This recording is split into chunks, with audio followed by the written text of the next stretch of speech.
Vous savez, il y a quelques années, je pensais que la technologie, c'était pour les jeunes, les écrans, les applications, les gadgets, tout ça me paraissait froid, compliqué, presque inutile à mon âge. Mais un jour, j'ai compris que ce n'était pas une question d'âge, mais une question de lien, de confort, et parfois de survie. À 83 ans, Jean vivait seul dans un petit village de Bretagne. Sa femme était partie il y a 10 ans. Ses enfants habitaient à plus de 400 kilomètres, et les journées d'hiver étaient longues, très longues. Il me racontait que parfois, il pouvait passer 2 ou 3 jours sans parler à personne. Un matin, sa fille lui a offert une petite tablette avec un bouton unique « Appelle-moi ». Au début, Jean riait « Qu'est-ce que tu veux que je fasse avec ça ?» Et pourtant, 2 semaines plus tard, il m'a dit que c'était devenu sa fenêtre ouverte sur le monde. Il voyait ses petits-enfants en vidéo, recevait des photos tous les jours. Et petit à petit, il a retrouvé ce sourire qui manquait depuis longtemps. Marie, elle, avait 87 ans et souffrait d'arthrose sévère. Se lever le matin était devenu un effort immense, préparer ses repas encore plus difficile. Son médecin lui a parlé d'un assistant vocal connecté. Un simple « bonjour » à cette petite enceinte posée sur la table lui permettait de demander la météo, de mettre de la musique douce, ou même de commander ses courses sans se déplacer. Elle me disait « c'est comme avoir un petit ange à la maison, mais qui connaît toutes les réponses. » Et puis il y a Gérard, 90 ans, ancien professeur de mathématiques, passionné de jardinage. Après une mauvaise chute, il ne pouvait plus s'occuper de ses plantes comme avant. Un voisin lui a installé un système d'arrosage automatique qu'il contrôlait depuis son téléphone. Je croyais que c'était de la science-fiction, et maintenant, mes tomates poussent mieux que jamais, m'a-t-il confié en riant. Ces 3 histoires ne sont pas des exceptions. Elles prouvent que la technologie, utilisée avec douceur et simplicité, peut devenir un allié incroyable après 80 ans.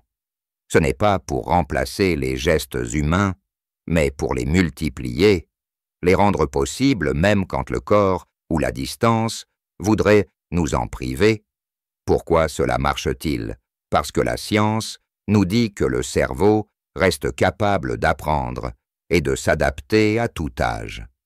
Les connexions neuronales, ces petits fils invisibles qui reliquent nos idées et nos souvenirs, peuvent se renforcer avec chaque nouvelle expérience.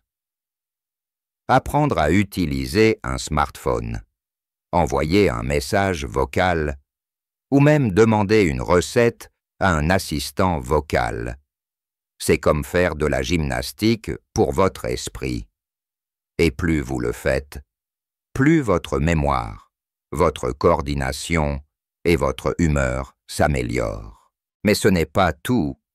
La technologie peut aussi être une véritable bouée de sauvetage pour la santé physique. Par exemple, les montres connectées qui surveillent le rythme cardiaque peuvent détecter des anomalies avant même que vous ne ressentiez les symptômes. Certains appareils préviennent automatiquement un proche ou un service d'urgence si vous tombez. Imaginez, un simple bracelet peut réduire le temps d'intervention en cas d'accident et parfois sauver une vie. Et puis il y a la magie des communautés en ligne. Oui, même à 85 ou 90 ans, on peut trouver un groupe qui partage vos passions peinture, tricot, jardinage, histoire. Ce n'est pas seulement du divertissement. Les études montrent que le sentiment d'appartenance réduit le risque de dépression et améliore la longévité. Alors, comment faire pour profiter de ces merveilles sans se sentir dépassé? Commencez petit. Choisissez un seul appareil, une seule fonction. Par exemple, apprenez juste à passer un appel vidéo avec votre famille. Quand cela devient naturel, Ajoutez une nouvelle compétence, un pas à la fois, comme on apprend à marcher. Aujourd'hui, je voudrais que vous réfléchissiez à une chose. Et si, au lieu de voir la technologie comme une barrière, vous la voyez comme une porte. Une porte vers plus de liens, plus d'autonomie, plus de sérénité. Oui, à plus de 80 ans, on peut encore être surpris, encore s'émerveiller. Et parfois, un petit écran ou un objet connecté suffit à rallumer la lumière dans nos journées. À la fin de cette vidéo, je vais vous partager une combinaison étonnante entre un objet technologique et une habitude quotidienne qui, ensemble, peuvent réellement transformer votre qualité de vie. C'est simple, mais puissant. Et maintenant, dites-moi en commentaire, est-ce que vous utilisez déjà un objet connecté? Racontez-moi votre expérience. Ou dites-moi simplement oui ou non. Si cette vidéo vous parle, laissez le chiffre 1 dans les commentaires. Sinon, laissez le chiffre 0. Et surtout, n'oubliez pas de vous abonner et d'activer la cloche, car la prochaine vidéo vous fera découvrir un autre secret de longévité que peu de gens connaissent. Vous savez, ce qui m'émeut le plus, ce n'est pas seulement la technologie en elle-même, mais la façon dont elle peut réveiller quelque chose que l'on croyait endormi. Après 80 ans, on pense parfois qu'il est trop tard pour apprendre, trop tard pour changer, trop tard pour s'émerveiller. Et pourtant, lorsque j'ai rencontré Hélène, 85 ans, elle me disait toujours « Moi, les ordinateurs, ce n'est pas pour moi ». Mais un jour, elle a reçu en cadeau un petit cadre photo connecté. Chaque matin, de nouvelles images apparaissaient l'anniversaire de son arrière-petit-fils, une balade de sa fille à la mer, ou simplement le sourire de son voisin venu lui dire bonjour. En moins d'un mois, ce cadre était devenu son rituel préféré du matin. Elle me disait « C'est comme si ma maison avait des fenêtres ouvertes sur toutes les maisons que j'aime ». Et puis il y a André, 88 ans, ancien musicien. Sa vue avait beaucoup baissé et il ne pouvait plus lire ses partitions. Un ami lui a montré comment utiliser une application qui projette les notes sur un écran très large, avec un contraste adapté. Résultat qu'il a recommencé à jouer du piano et même à enseigner à ses petits-enfants, à distance, grâce aux appels vidéo. Il riait, je croyais que mes doigts avaient oublié, mais non, ils attendaient juste que je les réveille. Ces histoires peuvent te sembler simples, mais elles sont profondément humaines. Elles montrent que la technologie n'a pas besoin d'être compliquée pour être puissante. Ce qui compte, c'est qu'elle réponde à un besoin précis communiqué, apprendre, se divertir, rester autonome. Et la science le confirme. Les chercheurs en neurosciences expliquent que chaque nouvel apprentissage stimule l'hippocampe, la zone du cerveau qui joue un rôle central dans la mémoire et l'orientation. En d'autres termes, chaque fois que vous apprenez à utiliser un nouvel appareil ou une nouvelle fonction, vous entraînez votre cerveau comme on entraîne un muscle. Même de petites victoires. Comment s'envoyer votre première photo par message ou demander la météo à un assistant vocal crée un sentiment de satisfaction qui nourrit la motivation. Mais il y a un autre effet, souvent oublié, la réduction de la solitude. Selon une étude récente en France, plus de 40% des personnes de plus de 80 ans déclarent se sentir seules régulièrement. Or, la solitude chronique n'est pas seulement une souffrance émotionnelle, elle augmente le risque de maladies cardiovasculaires, de troubles cognitifs et même de mortalité prématurée. La technologie, quand elle est utilisée pour créer des liens réels, peut réduire ce risque. Une simple conversation vidéo de 10 minutes par jour avec un proche peut avoir un effet mesurable sur votre bien-être. Alors, comment choisir la bonne technologie? Voici 3 étapes simples. Identifiez un besoin concret. Est-ce que vous voulez parler plus souvent avec votre famille? Gérer votre santé? Ou simplement avoir plus de confort à la maison? 2. Choisissez un appareil adapté. Pas besoin du modèle le plus cher. Cherchez la simplicité, un grand écran, une interface claire, des commandes vocales faciles. 3. Demandez un accompagnement. Un voisin, un ami, ou même un bénévole en mairie peut vous montrer les gestes de base. Une seule séance peut suffire pour vous sentir en confiance. Il est important aussi de se donner le droit de ne pas tout comprendre tout de suite. Personne ne devient expert en un jour. Et chaque petit progrès est une victoire. J'aimerais que vous imaginiez ceci un matin. Vous vous réveillez, et avant même de vous lever, vous demandez à votre assistant vocal la météo. Vous écoutez votre chanson préférée des années 60 pendant que la cafetière se met en marche automatiquement. Vous recevez un message vidéo de votre petite fille qui vous raconte sa journée à l'école. Tout cela sans avoir quitté votre fauteuil. Ce n'est pas de la science-fiction. C'est aujourd'hui. Et si vous me dites « Oui, mais moi je suis trop vieux pour tout ça », alors laissez-moi vous rappeler quelque chose. Jean, celui dont je vous ai parlé au début, avait 83 ans quand il avait appris à faire un appel vidéo. Aujourd'hui, il aide ses amis du village à faire de même. Il dit souvent « On croit que c'est la technologie qui nous apprend, mais en réalité, c'est elle qui nous redonne confiance. » Nous allons bientôt arriver au moment où je vous révélerai cette fameuse combinaison surprenante entre un objet technologique et une habitude quotidienne.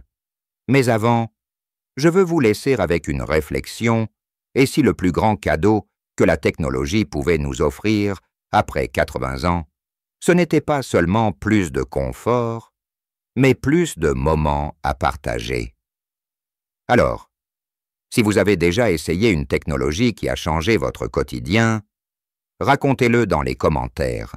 Et maintenant, comme promis, voici cette combinaison surprenante qui peut vraiment transformer votre quotidien après 80 ans. Ce n'est ni un secret médical, ni un gadget hors de prix. C'est simplement un objet technologique simple et une habitude quotidienne qui, ensemble, créent une routine de bien-être puissante. L'objet, c'est une montre connectée avec suivi d'activité. Mais attention, pas besoin du dernier modèle sophistiqué. Une version simple qui compte vos pas, mesure votre rythme cardiaque et vous envoie un petit rappel si vous êtes resté assis trop longtemps, suffit. L'habitude, c'est l'assiette marche consciente, 10 à 15 minutes par jour, à votre rythme, en prêtant attention à votre respiration, aux sons autour de vous. À la lumière du jour, la montre devient alors votre compagnon bienveillant. Elle vous motive à vous lever. Elle célèbre vos progrès et elle vous rappelle de prendre soin de vous, même les jours où vous auriez tendance à rester dans votre fauteuil. Pourquoi cette combinaison fonctionne-t-elle si bien? Parce qu'elle agit sur 3 plans à la fois. Physique, marcher, entretient la force musculaire, améliore l'équilibre et réduit le risque de chute. Cognitif. Observer son environnement, être attentif à ses sensations stimule le cerveau. Émotionnel, voir ses progrès en chiffres crée un sentiment d'accomplissement qui nourrit la confiance en soi. Je me souviens de Lucie, 84 ans, qui avait peur de sortir seule depuis une chute.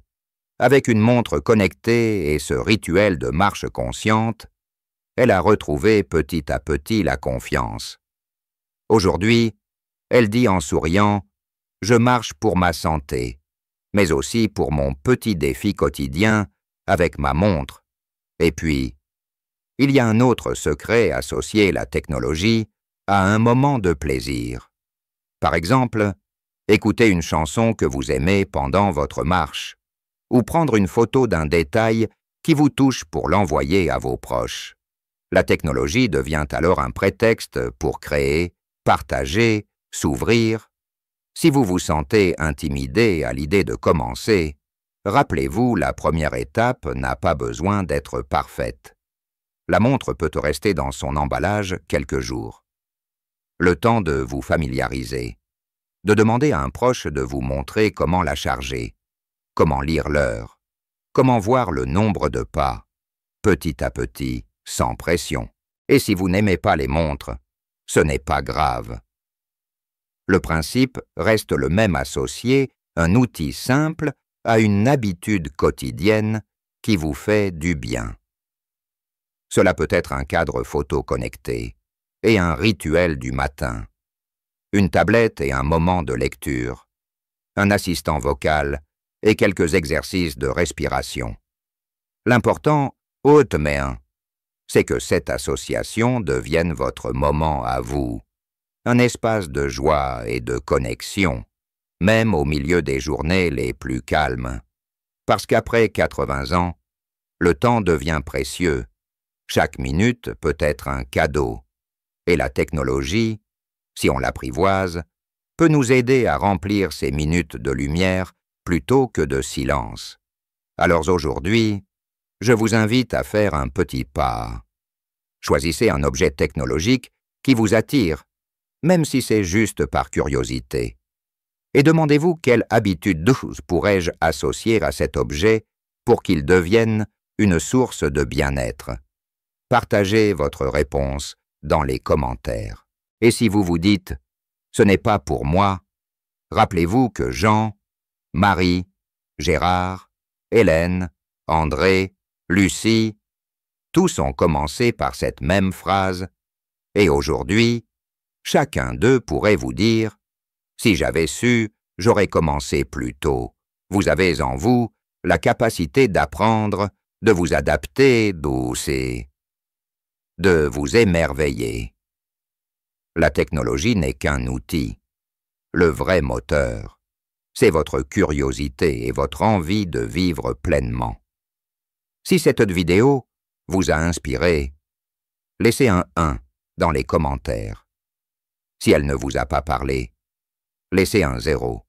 Mais dans tous les cas, dites-moi quelle est votre relation avec la technologie. Avez-vous une histoire à raconter? Je lirai chacune de vos réponses. Et n'oubliez pas, abonnez-vous à la chaîne.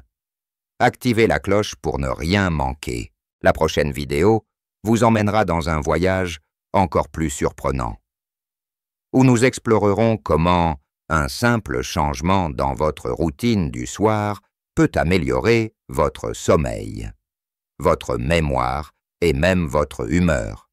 Alors, restez avec moi, car votre meilleure décennie pourrait bien commencer maintenant.